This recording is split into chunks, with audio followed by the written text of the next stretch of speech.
Hello, class. I'm back in the rocker for today's discussion about our learning outcomes and academic argument essay number 2. And specifically, I wanted to go over the section developing an academic argument in Everything's an Argument with Readings.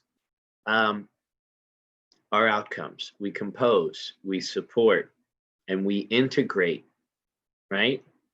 Our quotes and documentations into our analysis. And we're doing all of this from the lens of rhetorical analysis. Now, when you think about the rhetorical situation, we went over the Purdue OWL pages last time. We want to focus on the ideas in the book and also emphasize synthesizing, right? It's opposed to analyzing, combining parts or elements, right? So when you're synthesizing in your compositions, right, you're combining your analysis and your evaluation, right, to complete that carefully structured research academic argument, right? That's what our academic arguments are defined as: carefully structured research.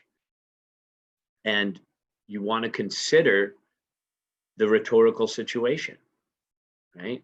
And when you think about the rhetorical situation, I found a different document here. Remember last time we went to the Purdue OWL? Very helpful. This one's from the University of Virginia, and it's very similar to the advice in the book. So the main thing the book says is consider your rhetorical stance and purpose on page 386, and there's 3 suggestions for that, right?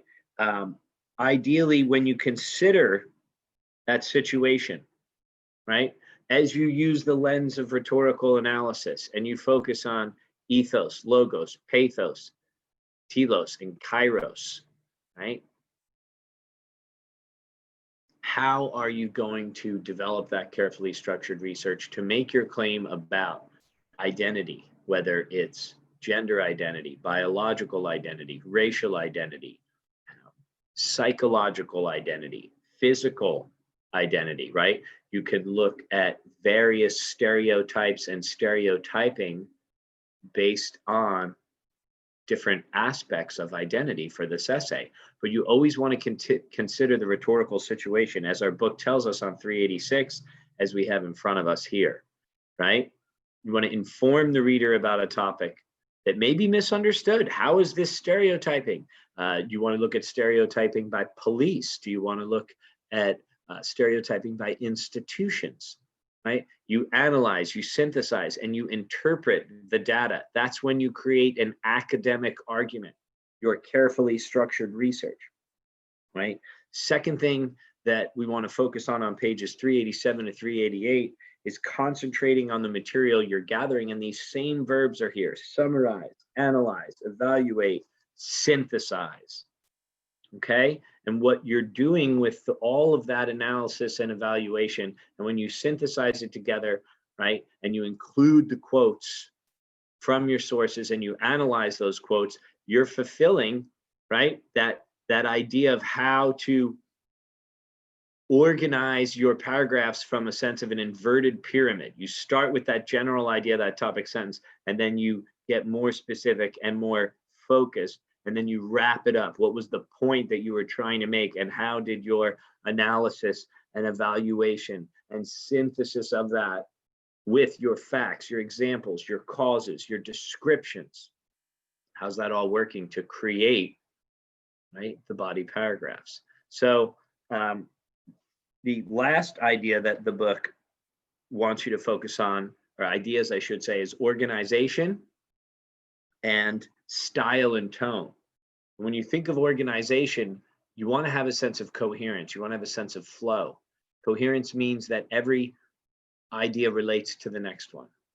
So when you have your topic sentence in your body paragraphs, and then you have your details, your descriptions, your facts, your examples, your causes, your analysis, your evaluation, your synthesis, your comments on the quote, and then you have your concluding or your transitional sentence, your body paragraphs will have coherence. And you want to make sure that not only is each body paragraph well organized, but you want to make sure the essay as a whole is organized. right? Intro, body paragraphs with topic sentences, focusing on those supporting ideas from the intro. And then you want to bring it all together in the conclusion. So stay tuned for the next video. I'll be reviewing conclusion guidelines from Rules of Thumb, as well as finding some documents on the internet that are helpful.